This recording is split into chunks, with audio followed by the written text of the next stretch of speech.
Pensando sobre a lógica da segurança pública, né, sobre os corpos das mulheres negras.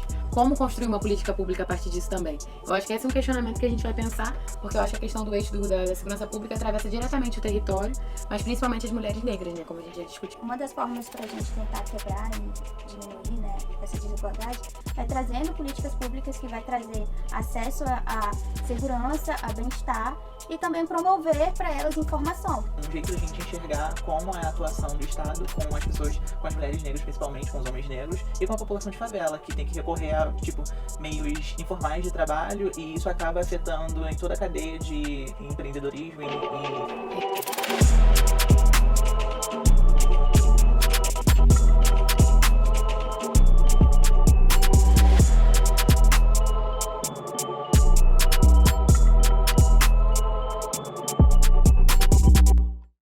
Bem-vindos ao podcast A Favela que Queremos. Hoje estamos em mais um episódio para a construção da Agenda 2030 sobre raça e gênero. Meu nome é Marcela Toledo, sou assistente social, atualmente pesquisadora do LabJaca, mas também tenho uma pesquisa de mestrado em desenvolvimento que aborda também a temática de raça e gênero. Agora eu vou apresentar aqui meus convidados. Meu nome é Adriano. Meu nome é Emanuele. E aí eu gostaria agora que eles se apresentassem um pouquinho pra gente poder iniciar essa conversa. Oi, gente, meu nome é Adriano.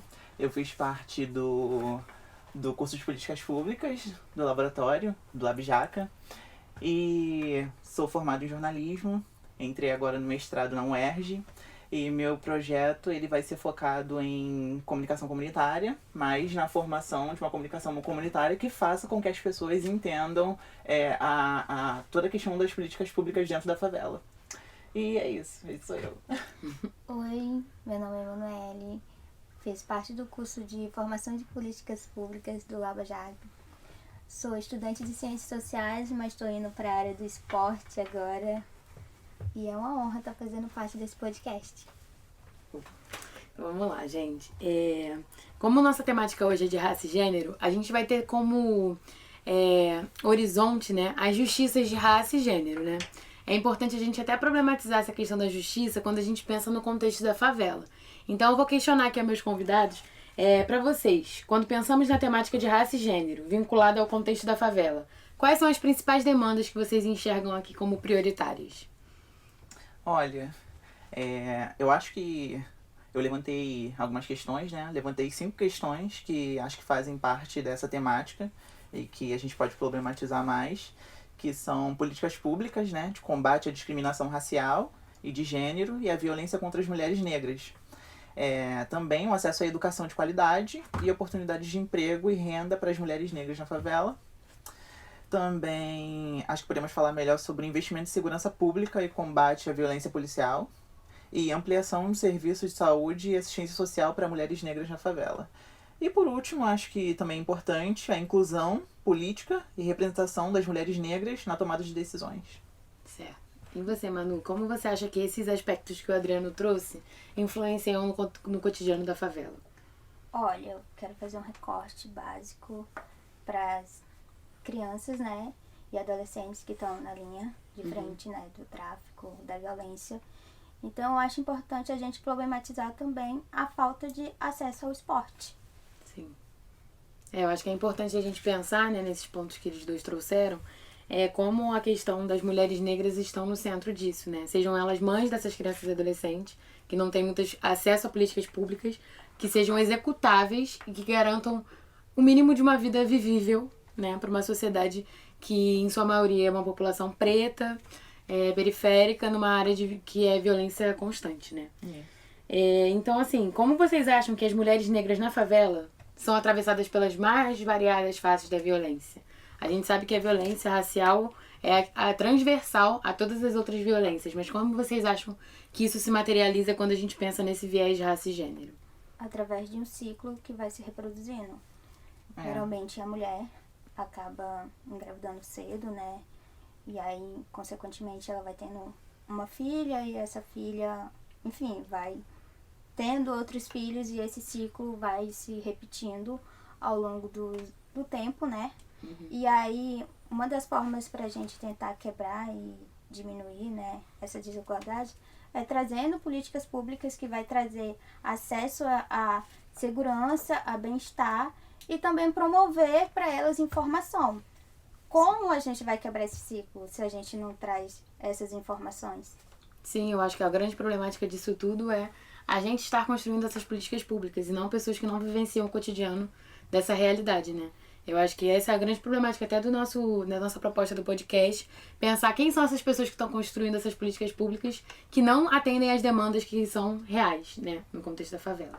Eu acho que serve uma política pública de comunicação, né? Porque a gente tem que fazer, a gente não pode meio que deixar eles entrarem e fazerem por nós, se a gente já tem as ferramentas e a gente sabe como fazer as políticas públicas para nós mesmos. Eu acho então que serve pra gente, para todas as políticas públicas que a gente pensar, uma construção de apoio informativo por trás. Sim. Acho que faz todo sentido. Eu acho que a disseminação dos dados também é muito importante quando a gente pensa sobre essa ótica da violência, né? Eu acho que é muito estigmatizada a questão da violência, né? A gente acredita que a violência é algo muito físico, mas existe muita violência psíquica, que o racismo opera sobre isso, né? Então, como isso opera no corpo das mulheres negras? Não conseguindo emprego, por fato de ser uma mulher negra e pelo território em que se vive. A questão do não acesso a políticas públicas, no exemplo da violência obstétrica, quando a gente pensa dando entrada nos hospitais, como isso atinge os corpos, né? Então, acho que é importante a gente pensar principalmente como esses dados materializam aquilo que a gente está tratando aqui, né?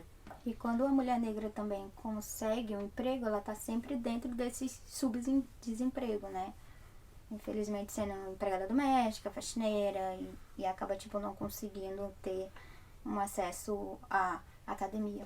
Sim, eu acho que é pensar principalmente a questão da cidadania, né? Quando a gente está nesse lugar, nesse sublugar de vulnerabilidade, marginalização, é importante a gente pensar como isso opera sobre os nossos corpos, né?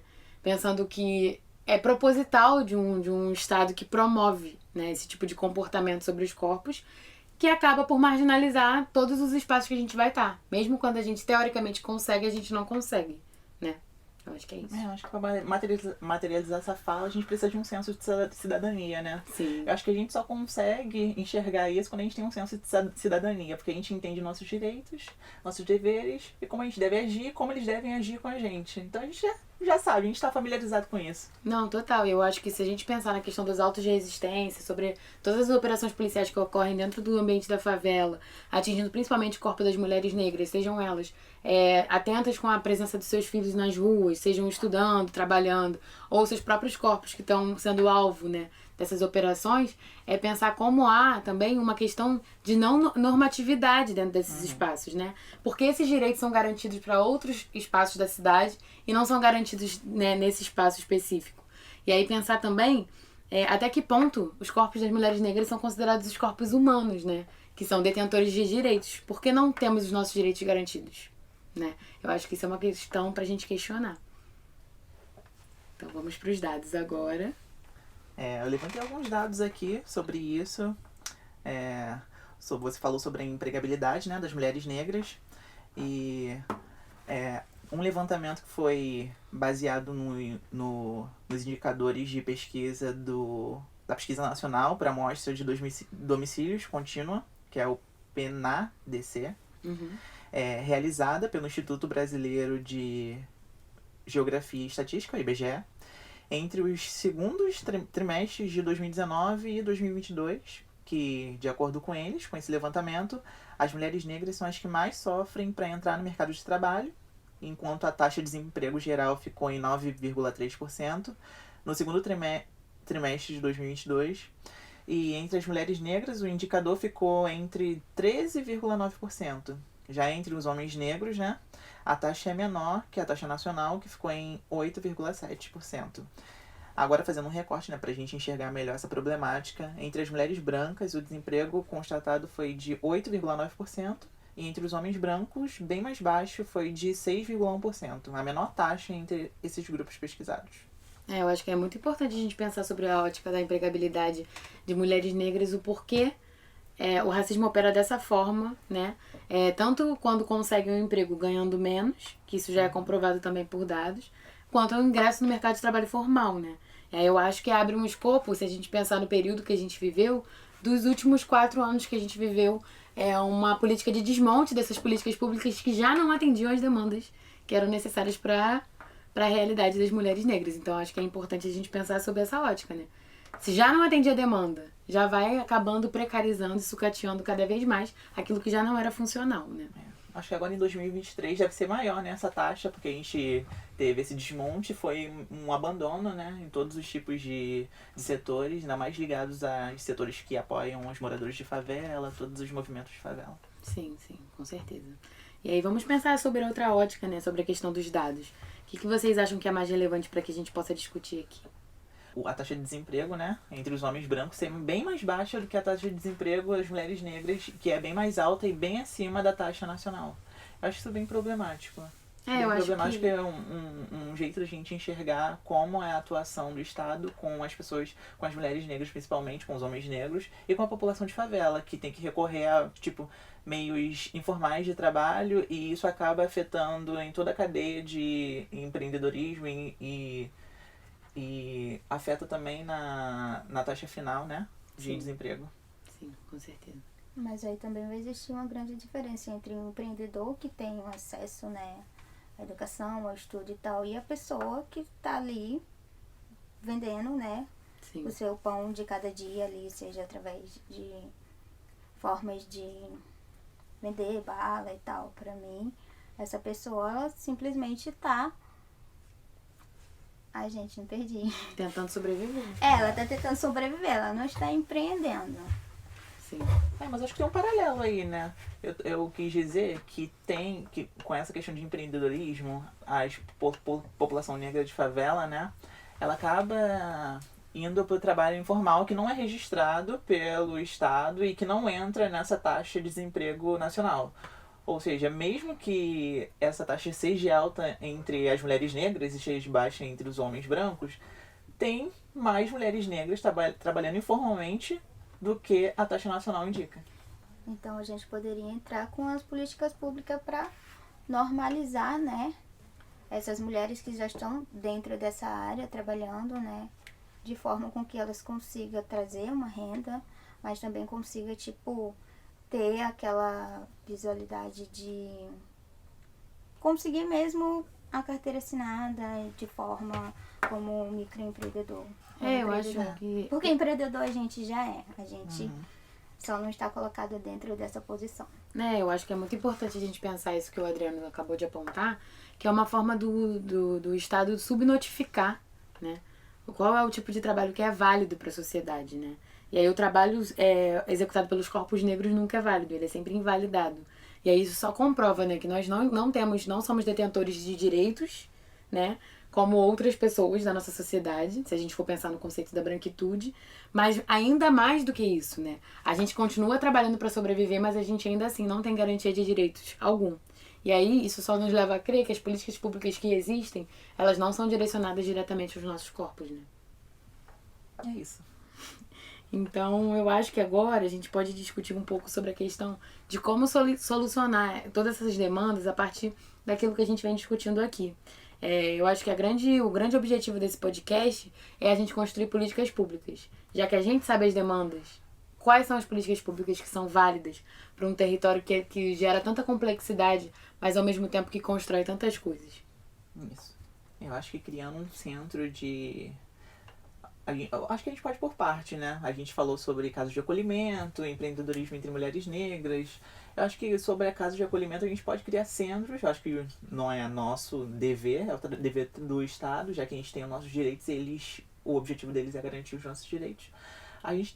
Eles deveriam criar casos, não casos de acolhimento, mas centros que...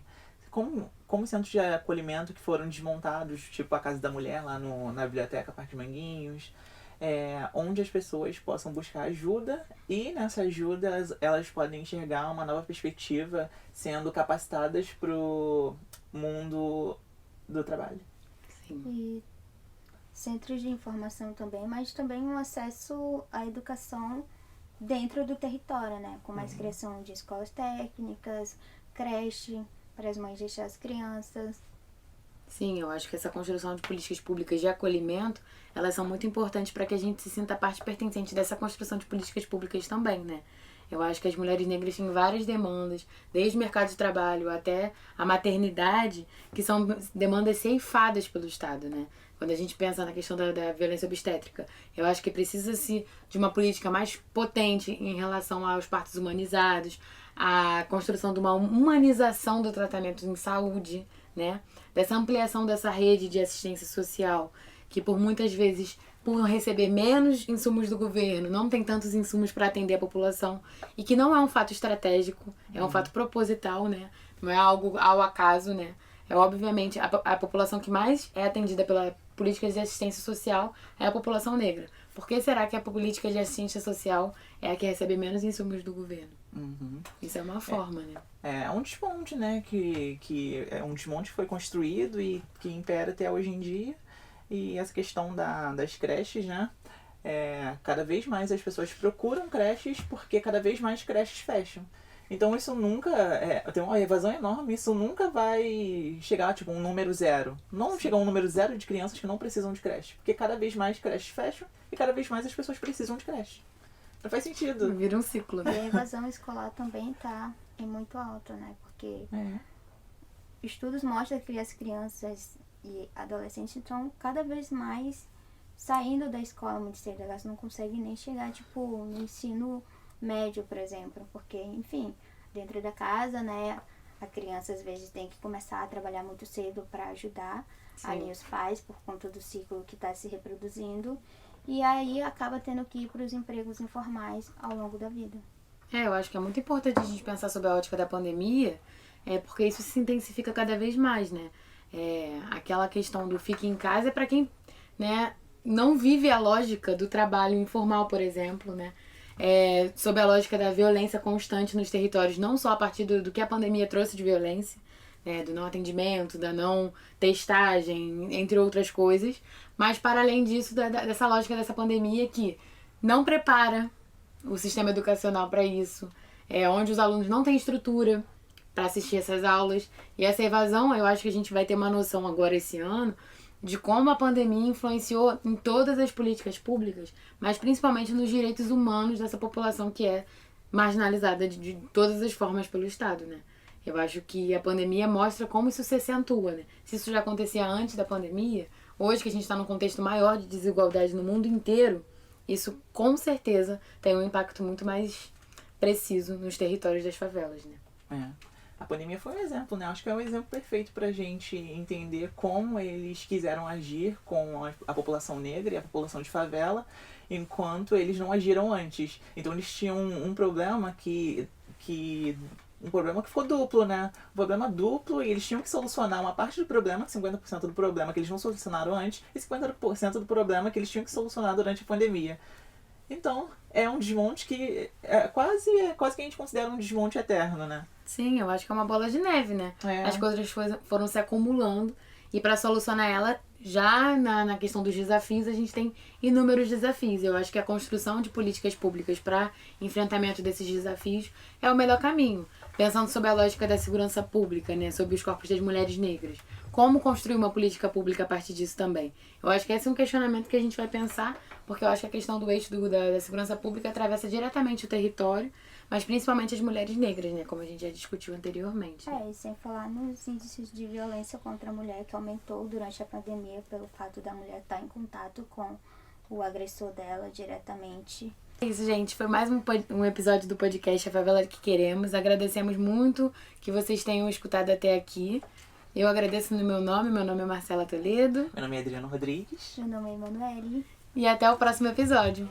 Você acabou de ouvir o podcast A Favela que Queremos, realizado pelo Labijaca, com apoio da Casa Fluminense, parcerias com a Escola Politécnica da Fiocruz e o Coletivo Manguinhos Cria.